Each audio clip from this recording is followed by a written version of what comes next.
Thayer, I was lying in bed with a common cold earlier this week, and not feeling all that great. And then I started thinking about my schedule and this and that and the other, and should I start to reschedule some meetings? And when I came to our conversation, I thought, like, no way. No way. No way. I mean, I'm so excited to talk to you about entrepreneurship, about the instincts, about when to leave an opportunity, stay in an opportunity, how you create opportunity, because so many people need to hear that. And so I may be playing a little hobble this morning, but I'm super excited to talk Well, to you. I appreciate the fact that you're showing up anyway, and I hope you feel better. I received that. I'm on the mend. I'm on the mend. Good. So Okay, I'm on the good. mend. Look, let's just jump right into it. You've had a really, really interesting career. I'm going to focus on the last decade or so because you've been a senior leader in one of the world's top talent agencies. And I think agency life will just put dog years on you. You know what I mean? Like 1 year in like normal business is like 5 years in the agency world because things move so fast and so dynamic. And I once spoke to somebody at an advertising agency and they said, yeah, I got promoted in the morning and fired in the afternoon because we lost a client. So it's just a different beast, so to speak. It's just a different type of beast. But I would love to talk to you about some of the roles you've had in that world, because it seems like you have a knack for coming in and creating something new, connecting dots, and building from within a traditional organization. So we just start there and we'll just take it from there? Yeah, sure. And thanks for having me today. So it's been an interesting journey. I've worked in agencies. This is the second agency that I've worked in. I worked initially in the network news business, which is really fast paced and a lot of decisions happen quickly. Right. Then moved actually to a PR agency, which is where I learned how to tell stories and connect dots and create, ideas out of not much, because you're judged on the clips that you're getting and you're judged on the amount of press that you're getting for your client. And so it was a matter of being able to figure out what were the stories around that when there might not be really a big story. And so that was a really formational experience for me. From there, I went to L'Oreal, where I worked internally for about 7 years in PR and then marketing, and worked with agencies. I led some different promotional programs around fragrances, and then worked at Lancome for a while and ran their promotional marketing, which is like all their gift with purchase, purchase with purchase programs in department stores, which was, a really big job and opportunity, and had a wonderful team to support who knew their stuff. And then went to work for Dale Jr. Outside of Charlotte, North Carolina, whom I had met at L'Oreal doing a partnership with him, and really got to build inside of his company and determine a lot of great builds there. And that's how I met Wasserman, where I work today, and have been here for over 11 years. Yeah. And it is dog years in some ways, but it's also, I think you're cut out for an agency or you're not. Like the variety and the fast pace and the curiosity and collaboration of my counterparts is honestly what keeps me going. It's just fun. And so being able to build within this agency has been really a privilege. And, kind of some of the best parts of my career overall have been able to look across the company and say, oh, that's something that we need to do. And then to be able to be told, okay, go do that. No, I love that. As an extra job or or my actual job. No, I love that. And I love the adrenaline as well. I like that as well. I'm an agency guy too. So I love the adrenaline. I love the rush. I love the creativity. When you were in all these different roles, it sounds like you might have had a spark of inspiration or seen an opportunity in the marketplace. You had some creativity. Were there some courageous decisions around pursuing some of those big initiatives? Was there any pushback? Did you have to have a moment of faith, like this, like I believe in this concept and I'm going to stand on it until other people catch up? And I think, yes, I think most of my jobs have been leaps of faith, because a lot of them have been shifts. I've not necessarily taken the next job to take the next job. A lot of it's like, I don't know what this is going to be, but I feel like it's interesting and I feel like I want to go learn that. And I'm just going to dive in. And when I have done that, I've not really been guided wrong. Yeah. I took early on in my career, like literally one of the first jobs out of college I took was, I really wanted to move to France because I had majored in French. And I needed to save up enough money to go do that to support myself over there. And so I took two jobs. One was I was a waitress at a very well-known chain steakhouse, and which I loved because I was out there like talking with people and part of the team and, social. And the other one, I was an assistant, basically underwriter for a life insurance company, which was basically the death of me from my soul.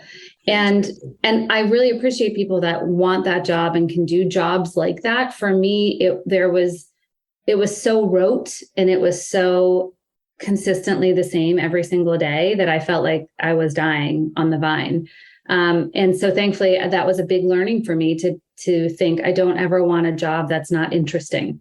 And so when I would take these leaps of faith, it was mostly out of curiosity. Like, what would it be like to go work in network news? What would it be like to go into PR? What would it be like to, my biggest shift was really when my boss at L'Oreal said, I really think you need to go from PR into marketing. And I thought, why would you want me to do that? I don't know anything about marketing. And I candidly have never shown an interest in it. So are we sure this is a great idea? Right. And his response was like, I can teach you all of the things that you need to know to function a business. What I can't teach anybody is the ideas that are coming out of your head.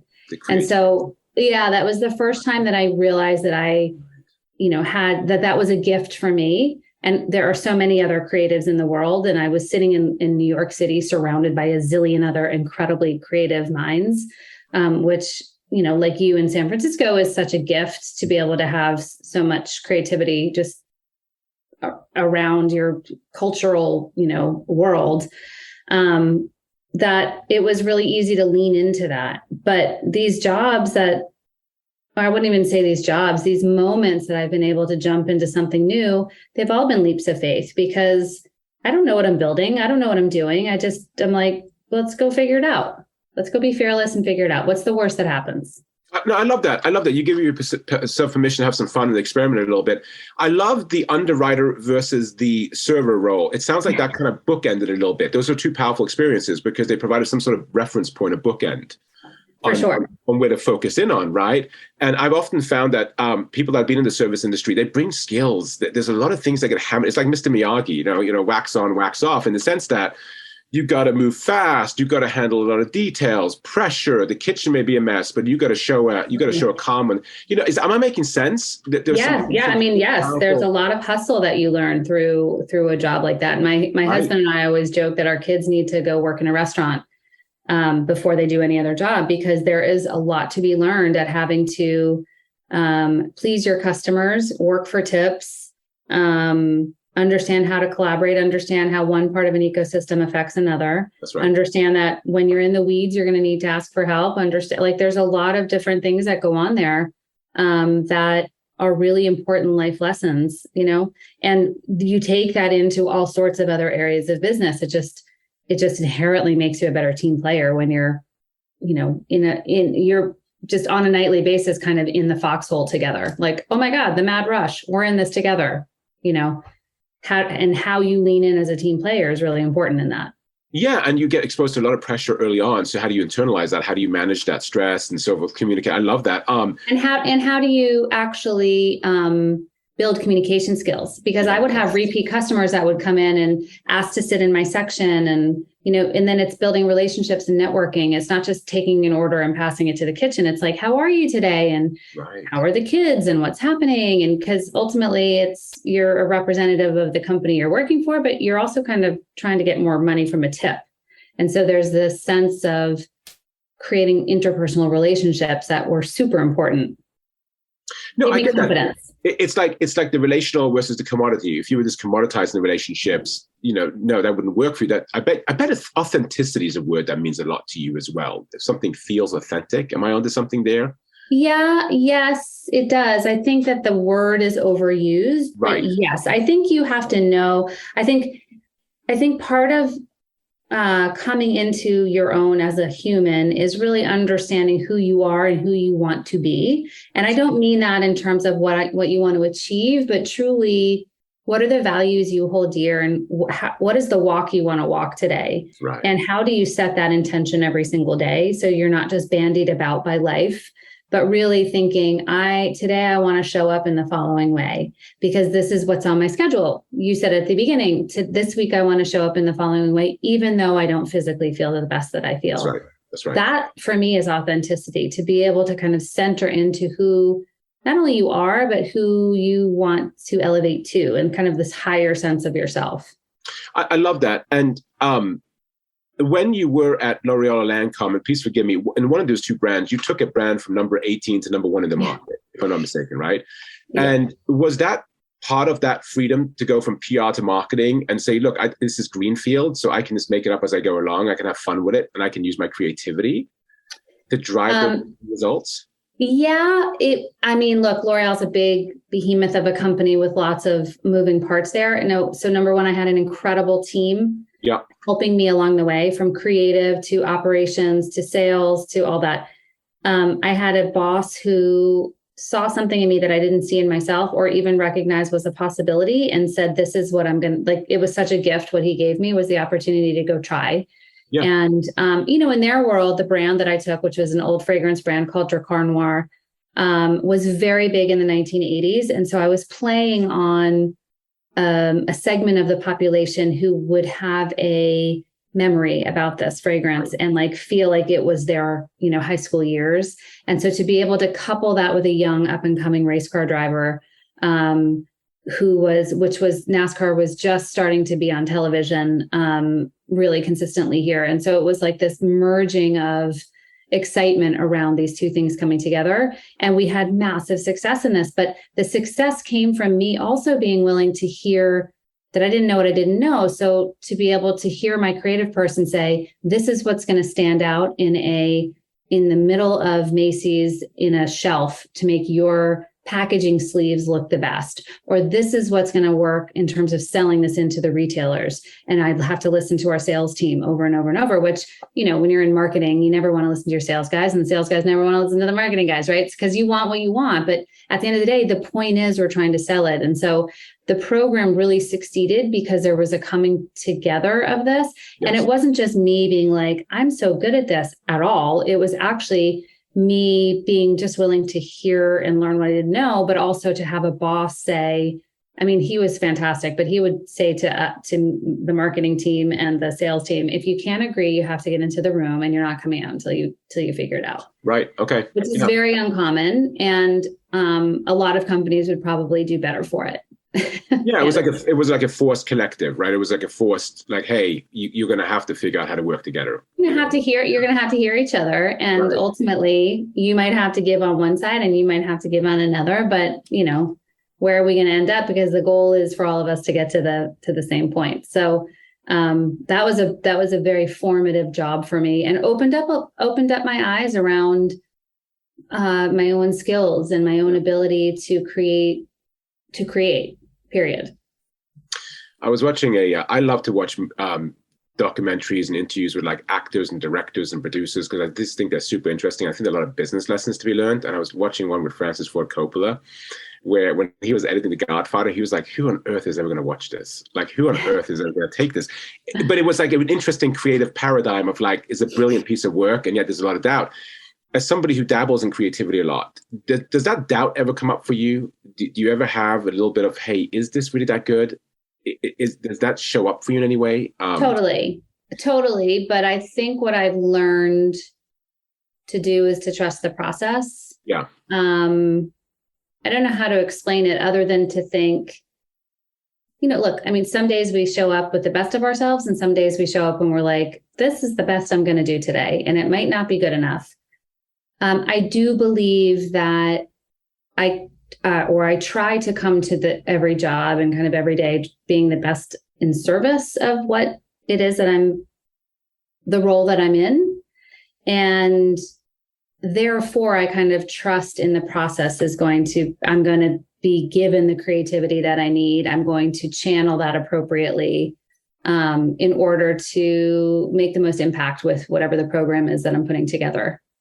Yeah, it sounds like the craft. You kind of trust the craft. Like you've had enough experience now to do. And I'm also, I think I've realized that the nervousness around it isn't helpful. It doesn't serve me to be churned up about the results or whatever it is, because all that does is just add drama to it when I can't really hear the solution to whatever it is. You're creating your own noise. Yeah. Right. Yeah, I hear you. I mean, we had a guest on the show and he said something interesting. He said, I think intuition is the invisible data set. And so in a world with lots of data and more data and crunch data and look at data, you strike me as having data plus instinct. Is that a fair statement? You look at the data, you don't, but there's also an instinctual component to your decision making. Am I onto something here? Is that correct? Yeah, I think that's right. I think there's data, there's instinct, and then checking that against other people and data again. So it's stepping back, particularly like in my current job at, looking at the space of women in sports and entertainment, is being able to, from a macro level, push back from the data and say, oh, here's where I see the story flowing, and here's some other points that I want to understand. And this is kind of how I'm framing it up in a macro level, and then turning around and gut checking that with a couple of people. And they might say, I've never thought of it that way, but I see what you're saying. Or they might say, yeah, but what about this? And so I think it's important to be able to check yourself, Yeah. But yeah, I do feel like that is one of my strengths, is to be able to push back and see the bigger picture sometimes. Yeah, you strike me as like, what it comes up for me is like condenser. Like you can take a lot of data and condense it really fast and just kind of see the salient. You can pick up on the salient themes or features in your decision-making process. I can definitely weave a story around it. I don't know if it's always the right one, but I think that honestly comes from, and I say this a lot to our young employees and interns, the number one thing that we have to do as employees is learn to tell stories. It is mission critical, because whether you're sitting in a creative role trying to visually tell a story, or whether you're trying to sell tickets at a team, or whether you're trying to sell yourself for a job or for a promotion or sell a steak at a steakhouse, you are telling a story. And you have to be able to create something that feels based in authentic data and like truth. And that you believe it, and that it is also beneficial. Now, how you twist that story is where there's a lot of nuance in today's world with social media and fear mongering and divisiveness and everything. And where it really comes down to, what kind of storyteller do I want to be? And that is where the intentionality, I go back to the intentionality of setting up your day and thinking, like, how do I want to tell those stories? I don't want to gloss everything over in Pollyanna stuff if it's a negative story, but I also want to look at the hope versus just the despair.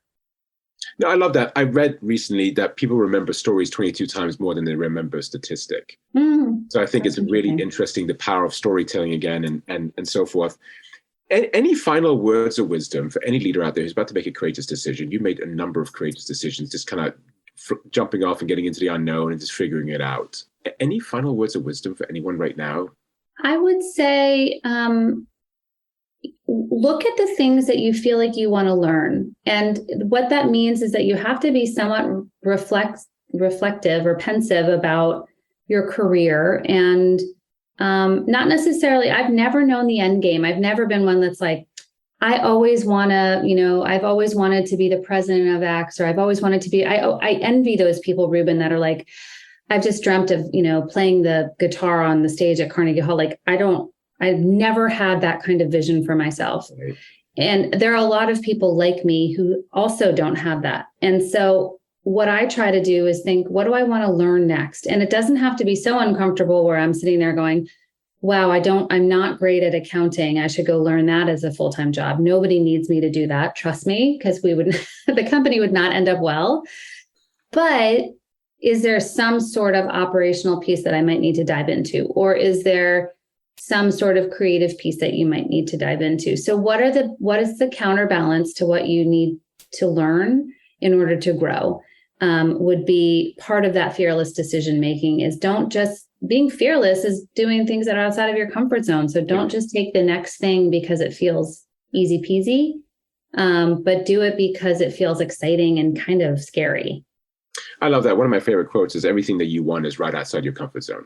Right. It's not Right. 10 miles. It's just right outside your That's comfort right. zone, right? That's And right. what I'm hearing you say is go after things that energize you as well. Is that Oh, correct? yeah. Like the Oh, connected yeah. the curiosity and that sort of thing. Is that Yeah. And appreciate the things. Yeah. So I look at my first two jobs, right? So the thing that energizes me is being a part of a team that's, serving steaks to customers every single day. And that kind of the complexity of running a restaurant. What didn't excite me was literally inputting data and filing and like that with Muzak in the background. That was like a slow death for me. But what that did is it helped me appreciate the people that do those jobs because that's equally important. It helps me to appreciate the bookkeeper in the office or the person scheduling our shifts or the person that's counting the beans or the person that's flowing the cash or the person that's wondering how the plant is going to operate and under what circumstances. Like that is not a job for me, but I really appreciate that it is a job for someone. And, and that's okay to have that job too. Like that can be creative and you can find all sorts of ways to be creative within that world. It's just not the one that excites me.